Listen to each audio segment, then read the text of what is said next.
How to speed up Mozilla Firefox browser. Is Firefox running slow? Let's walk through quick fixes to make your browser faster.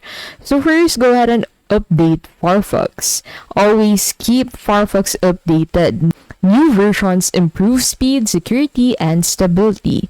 So to do that, go ahead and look for the menu button on Firefox, and then from here, go ahead and click on the Help button, and then from here, click on About Firefox.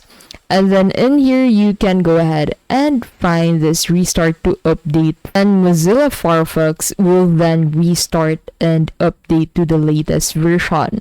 If that doesn't work, another thing you can do is to disable unnecessary extensions. So too many add-ons can slow things down. Disable or remove extensions you don't use.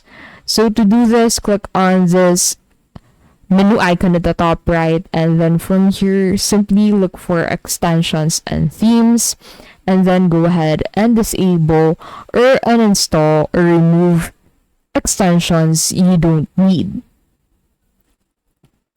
Another thing you can do is to clear cache and cookies. Clear cache, files, and cookies. This helps pages load faster and frees up space. So to do this, go ahead and open Settings on Firefox, and then on the settings, look for privacy and security, and then from here, go ahead and click on clear data. Another thing you can do is to adjust performance settings. So on the settings, go ahead and head over into the general tab, and then from here, look for the performance options. Enable hardware acceleration and increase content process limits for smoother multitasking. Lastly, what you can do is to refresh Firefox. If problems persist, use the refresh Firefox option. It resets settings while keeping bookmarks and passwords. And that is how to speed up Mozilla Firefox browser.